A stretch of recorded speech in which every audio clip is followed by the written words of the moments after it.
kusoo dhawaada barnaamijkan waa barnaamij gaara oo idinka imanaya magaalada Ankara ee xarunta wadanka Turkiga.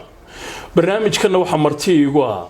Saciid Cawil Jaamac oo isagu hormuud ama taliye ka ahaa kacdoonkii la baxay dulmidiid ee muddo 2 sanadood ka socday Somaliland ee lagaga soo horjeeday dawladda uu madaxda u yahay Muuse Biixi Cabdi.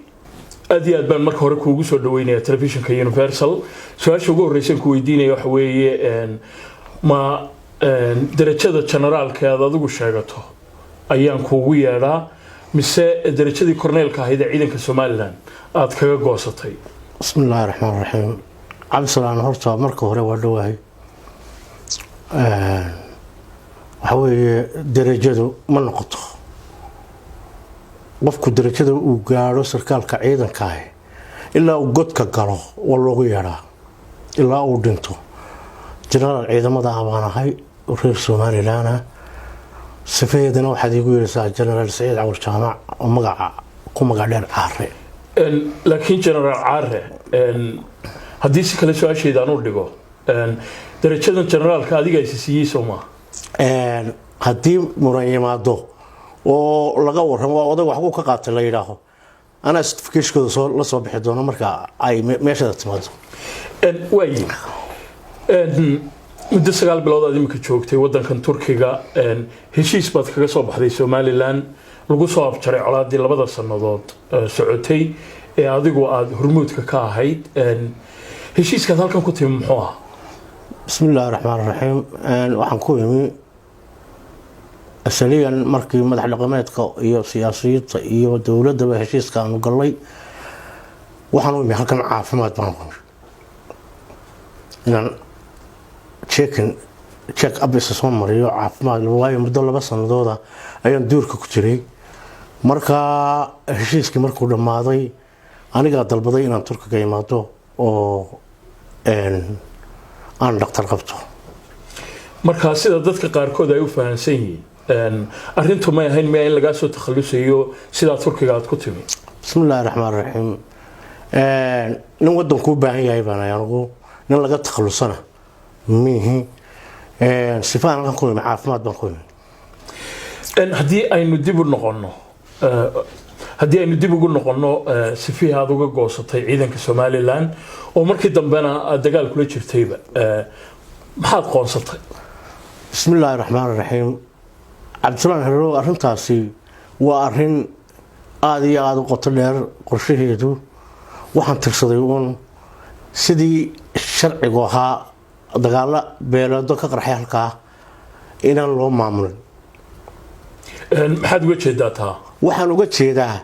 sidii loo dhaxgali lahaa ee cadaalad loogu samayn lahaa ayaan loo samayn dawladnimadiina waa la mujumay. wararkan anagu haynaa waxa weeye in dawladda Somaliland ilaa intii colaadda la soo afjarayay ay dadaal xoog la gelisay sidii colaadda loo maareyn lahaa oo muddo 4 sanadood aan mar kaliya laga qoob qaadin. marka taasi ma jirtaa leedahay? waxa jirta had iyo jeer marka meel shaqaaqa ka dhacdo dhinacyo laga galay leedahay dhinacyo laga galo ayay leedahay. weli waxaanay fahmin inta 4 sanadood ba ilaa iyo arrimihii de markii jabhadii la soo dhameeyay hawsheedii dhamaatay ee beelihii ay iyaga laftooda ka timi nabaddu iyaga laftooda ay inay nabad qaataan ka timi oo ay waxyaalo badan iyo cid ay waayeen waxa weeye dhinacay markii hore ka eegayeen ayaa dhinacii nabaddu ku afjarmi lahayd aanay ahayn. laakiin eedeyntan aad soo jeedinayso marka horena ahayd basaad sheegtay arrintii aad u goosatay ee ahayd in dawladdu ay dhinac la safan tahay maxaa cadeynay aad u haysaa? bismillaahir rahmaanir rahiim. horta anigu sarkaal sare ciidanka qaranka baan ahaa.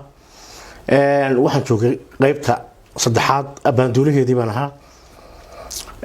nimankaas dagaalkaas soo qarxaya ayaan anigu labada beelood oo isdilaya soo dhaxmaray kadibna guddiga nabadgelyada gobolka ayaan u imi xafiiska maayarkaan ku shiray kadib saraakiishii meesha haystay police iyo military baa iga sarreysay ee qaybta taliyaasha ka ahaa ayaan u bandhigay xogaal maayarku ka ahaa xildhibaan baar baa nala joogtay waxa nala joogay xogayaad gobolka waxa nala joogay ka dawladda hoose warragaan kala gaadhno ayaan iri kadibna arintaas jawaab cad baan inisiyo wuxuu yiraahdaa haystilaan yaa markaa odhanaya waxa odhanaya nin taliya qaybta militariga ahaa oo Fanax la yiraahdo markaa taliyaha qaybta wuxuu ahaa gobolka Sanaag bandulihiisa labada beeroodna waan ka soo wada jeedin waa lafteeda su'aasha kale doonayna ku weydiiyo maadaama labada beelood ee dirirtu ay u dhaxaysay ama khilaafku u dhaxeeyaa ka soo kala jeedeen ma la oran karaa labada beelood ba la kala sabtay tawa cadayba Cabdisalaam anigu beenta ma aqaano waxna ma dafiro waaba cadaatay markii ugu dambeysay waxay noqotay in uu Maxamed raaco Fanax raaco beeshooda anigu laakiin xagga beesheeda ma raacin jabhad baan iska abuuray marka maadaama khilaafku sida sheegayso uu ka abuurmay ama uu ka dhashay adiga iyo taliyahaagii kaaga sareeyay gobolka Sanaag maxaa keenay in jabhadaad samaysato oo deedna jabhadii adulmidiidu la baxdo waxa keenay taliyaha ciidanka qaranka ayaan dhowr jeer ku war meesha naga bedel oo aniga iyo ninkan naga kaxay beesha dhig buu jalaqsino siin waayay kadibna waxaan tirsaday in meeshan colaad laga wado kadibna waxaan go'aankay wuxuu noqday inaan ka dhex baxo beelahan jabhad maamulka la dagaalanta samaysto laakiin muranku wuxuu ahaa un ka gobolka Sanaag ee may jirin arrimo kale oo tusaale ahaan aad ka cabanayseen miya kulli marka xagga siyaasiyan ay balance la'aanta ciidanka qaranka iyo saraakiisha iyo isu dheelitirka way jirtay oo ilaa iyo maxaan ku leeyahay dawladii in cigaal laga soo bilaabo ilaa iminka cid baa hoggaanka sare ee ciidamada qaranka iska fadhida iyadana ciday doontana meel geysa saraakiisha scholarshipbada u dirta ninkay rabtana u dirta dadka qabaa'ilka wada deganna balance looma sameeyo balance laakiin arrintaas haday jirto General Caare dadka beelaha markaas aad leedahay waa laga sadbursado ciidamadii bay ku jiraan saraakiil bay leeyihiin siyaasiyiin bay leeyihiin mowqifkaada adigu qaadatay iyagu saam kula arkayeen waxa weeye run ahaan markaan dhab qadar horta heshiis baan ka qaadanayo nabad baan ka qaadanayo oo dawladdu waanu heshiinayo laakiin arrintu siyaabaha ay u dhacday waxa weeye siyaasiyiinta marka la eego nin waliba wasaaradiisa iyo meeshu ka shaqeeyo ayuun buu ku jeestaa waxyaabaha qaarkood iyo laamaha ciidamada iyo amniga iyo qorshaha iyo sida loo qaybsado iyo sida ninkaas uu maamulayo kuma farageliyaan marka isaga ayay dul taallaa marka cabashadaas way jirtay laakiin iminka maba joogo oo jabhadeydii iyo qorshihiina ciidamadan ku wareejiyay dawladii ayaan ku wareejiyay oo daxlaqabeedkii baan ku wareejiyay maxaan ku lahay ciidan adigu ilaa 900 aan ku wareejiyay waxaan ku wareejiyay hub aad u fara badan shaqaale dawladeed baan ku wareejiyay waxna waa dhimay heshiiska iyo sidoo ku yimi waynu soo noqon doonaa laakiin heshiiska yaa la gashan ma dawladda Soomaaliland mise odayaasha idin kala dab qaadayay ayaa la gashan Cabdisalaam ruuhan anigu waxaan la galay daxlaqabeedadii iyo odayaashii siyaasiyiinta ee garxajis ee meesha marayay ayaan heshiiska la galay dawladda iyaga la galay heshiiska maxaa dawladda ku heshiiseen markaa dawladda waxaan ku heshiinay in ciidanka la qarameeyo in la sameeyo balance in ciidanka saraakiisha ay qaataan xilkooda in shaqaale jabhada in wixii aqoonteeda leh shaqaale dawladeed laga dhigo ayaanu ka heshiin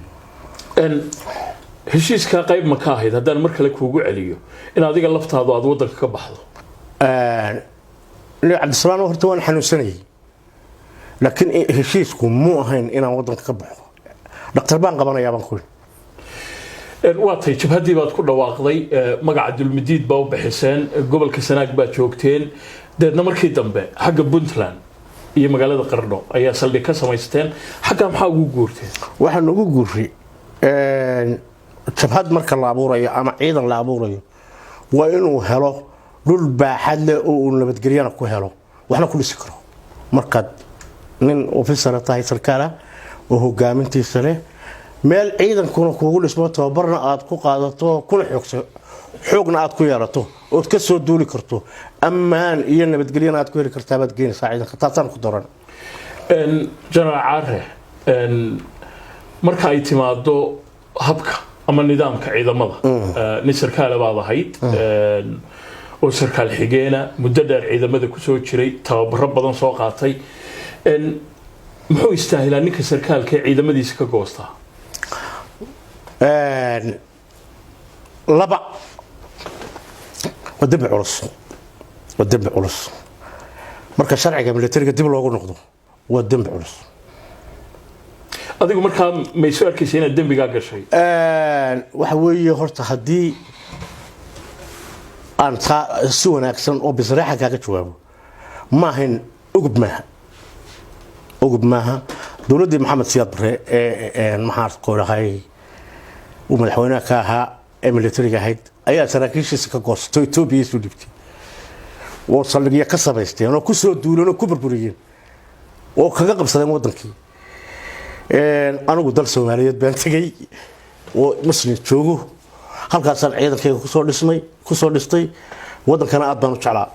iyo dadka iyo bulshada ku noolba inkastoo aad sheegayso maamul goboleedka Puntland oo dhul Soomaaliyeed yahay oo dal Soomaaliyeed yahay haddana iskuma sansaan banaana si aad ka warhayso Somaliland khilaafiyo xagga dhulka baa jira dagaalo fara badan baa dhex maray marka sida dadka qaarkood ay u arki karaan inaad cadawgii u gashay sida soo arkaysi Cabdisalaam markaad enemy leedahay cadow leedahay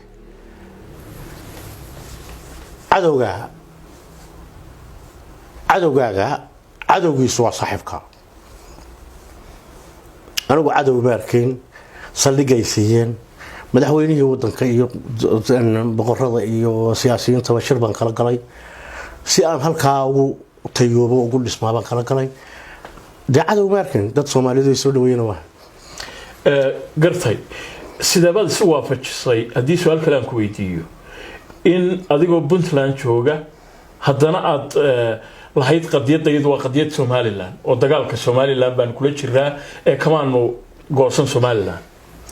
waxa la isu waafajinayaa anigu deegan reer Somaliland ragii wadankan lahaa baan bulshada iyo reer Puntland waxaan tusayay deegan garabkooda ahay oo maamulkan aan colahay laakiin reer Somaliland baan ahay ninna lagama qaado qadiyadiisa lagama qaado way sababtoo ah marka la isu yimaado ee Soomaaliya heshiiso ayuun bay noqon kartaa in wax la isku darsado wax la isku darsado marka sidaas aan ugu qanciyay saraakiishooda iyo madaxdooda iyo wasiirada iyo madaxweynaha iyo dhaqankooda iyo baarlamaankaba sidaas aan ku qanciyay waana iga ogolaadeen ciidanka aad ku tilmaantay ilaa 900 inay ahaayeen tababarada xagga ku siiseen markii dambe aad xaggan ula soo guurtay ma lagu tilmaami karaa ciidan jabhadeed inaanu ahayna ciidan beeleed inuu ahaa maya laguma tilmaami karo ciidan tababartay oo diriiskooda leh oo qalabkooda leh oo ka kooban reer Somaliland ayay ahay laakiin beeshaad ka soo jeedo ayay u badnaayeen Soomaa waxa weeye ciidanka qaranku waa hadeer beel buu badan yahay ciidanka qaranku baa iminka beel buu badan yahay isaga saraakiishu beel bay u badan yihiin baad ciidanka qaranku beeshaas waa tii waa beesha galbeedka way beesha taliyu yahay way marka ninka marka uu diriiska gashado wuxuu diyaar u yahay inuu dhinto oo difaac qaran buu diyaar u yahay marka haddii qol ku badato iyo haddii qol ku yaraato meeshii waa nin dagaalamayo oo waxba maaha geerida looma diido marka waxa weeye 900 way ka koobnaayeen reer Somaliland laakiin beeshaan ka soo jeedo oo badnaayeen runahan marka laga tago taageeradii ay ka helayseen Puntland waxa la idinku eedeynay oo dawladda Soomaaliland idinku eedeynaysay in taageero iyo taakulayna ka heshaan dawladda dhexe ee Soomaaliya taasi ma jirto waxba kama jiraan xagee kale marka taageero ka heli jirtay Cabdisalaam markaan runku sheego taageerada waxaan ku heli jirnay dawladda Puntland waa caawin jirtay dadkaygana waa ka heli jirtay dadkayga markaad leedahay beeshaad ugu jeedamaya waxay nala mabda ah ee la col ah maxaan ku rahay maamulkan ayaan u iskarabsan jirnay muddadii 2 sanadood ahayd howlgalka ku jirteen tusaale ahaan waxyaabaha kale aad samaysay waxaa ka mid ahaa inaa lacago loo waday ciidamada Somaliland gobolka Sanaag meelo ka mid ah ku dhacdeen khasaarayaal kalena aad geysateen iminka markaad dib u eegto falalka noocaasi sidee kula ahaayeen cabdisalaam ninku qoyani horta biyees kama dhowro ninku qoyani biyees kama dhowro lacagtaas way jirtay lacagtan jabhada ku sameeyay saldhigga uu noqotay raashinka ugu iibiyay shidalka aan goof ku degin khasaare kale oo aan ciidamada u geystay ama dalka u geystay ma jiro dagaaladii dhex maray baa jiray Soomaaliya ciidanka iyo ciidanka Somaliland adigu ciidankaygii buu ahaa meel dhoob la yidhaaho oo cergaabo ka shaysa ayaa maalin fooda isku daray adigu khasaare badan ma jirin kulli dhinacayga gaari baa laga qabsaday xagga kale waxba way khasaare ma gaarin laakiin ciidankaygii baa kuwa la watay ee xabadaha loo soo dhiibay qoryaha loo soo dhiibay ciidankaygii baa hayeen xiriirna waa noo lahayn oo wada sheekaysan jirnay waxaan wariyahay meesha waa lagu soo baxay waqaas wada kulli ragayga meesha waa maray marka waxa weyn ma jirin waa tay muddada kacdoonka iyo dagaalada wadeen waxa barbar socday isku dayo la doonayay nabad lagu gaaro oo odayaasha beeshaad ka soo jeedo ay badankeeda wadeen laakiin muddo dheer bay jiitameen maxay ku dhacday wallahi taasi waxa ku xidhnayd dawladda ku xidhnayd marba halka marka meel la soo taago ayaa dhinac kale iska moosisay marka dawladda ku xidhnayd anigu markii ugu dambeysay markii heshiiskii la soo bandhigay 6 bilood meelahaas 7 bilood buuraha ku jiray intaaba way igu soo noqnoqonayeen odayaashu iyo sulaadiinta iyo boqorada iyo siyaasiyiinta xildhibaanada waxay igu soo noqnoqonayeen go'aankii ugu dambeeyay waxaan qaatay mar haddaan caaro u diyaarhayn waddankaagu burburo oo dadkaagu qaxo aan caaro u diyaarhayn nimanka aan tagayn yihiin nabadda iska qaado oo dadkaaga iyo dalkaaga u tur go'aankay ka soo waxaa jirtay in mararka qaarkood odayaasha beeshaad ka soo jeeda ay dawladda kala hadlayeen in saamaxaad lagu fidiyo saamaxaadda ma adiga dalbaday mise odayaasha ka timid qorda anigu nin la cafiyayo iyo saamaxaad iyo dambi iyo waxa heshiis baan ku galnay marka wali ay heshiisku intaan u dhicin ka hor waxaa jirtay dalab iyaga wadayta dalab odayaashu ay u soo jeediyeen madaxweynaha oo madaxweynuhu uu ka diiday oo ahayn lagu cafiyo iyaga taawaday adiga xagga kama waa tay markii dambe waxaad sheegtay in lagu heshiiyey qodobo door ay ka mid tahay in maleeshiyaadkaagii ciidanka qaranka lagu daro ama ciidanka Somaliland heshiiska dad fara badan waxay tuhmayaan inay qayb ka ahayd lacag fara badan oo lagu siiyay oo la doonayay inaad hawsha ku joojiso taasi ma jirtay cabdisalaam dadku xumbu iska bomboriya malaayiin lacag ka badan baan ku wareejiyay dawladda oo hub iyo rasaas ayaan ku wareejiyay marka nin anigu lacag ba u baahan ma ahayn nabadgelyadii aan qaatay iyo qorshaheedii iyo nidaamkeediina waan kaaga soo sheegay kulli meel odayaal marayaan oo siyaasiyiin marayso wixii ay kala qaateen madaxweynaha taa anigu ma sii dhaxgelin laakiin adiga maxaa ka soo gaaray kulli ma marnayn gartay dawasada qaar ka mid ah dadkii kula socday ee kacdoonka qaybta ka ah waxay kugu eedeeyaan in adigu taadii wanaad fushatay dabadeedna aad fariiro bidix ka baxday eedda sidaas dhinacaagii ka imanaysa sidoo aragtaa cabdisalaam waxa ka jirta ragaygi isagoo qoslaya ayaan qoranay iyagoo qoslayo nin walba bisariixaya oo faraxsan oo nabad qaatay oo ciidamada dalka oo dhan bay ku jiraan imika shaqaalaha ka mid yihiin wadaan soomaha haddii la ismasaajeynayna ciidankayga waa soo masaajay iyagoo waxaad leedahay wixii lagu siiyay baad wax ka siisay what waa tay iminka Turkiga joogtaa 9 bilood baad joogtay caafimaadkaagu sidii aad buu fiican mustaqbalkaagu markaa muxuu noqonayaa waa ku noqonayaa dalkayga waa ku noqonayaa goormaad ku noqonaysaa sida ku dhaqsaa badan baan ku noqonayaa hadii Allah marka ma ciidankii aad ka tirsanaan jirtay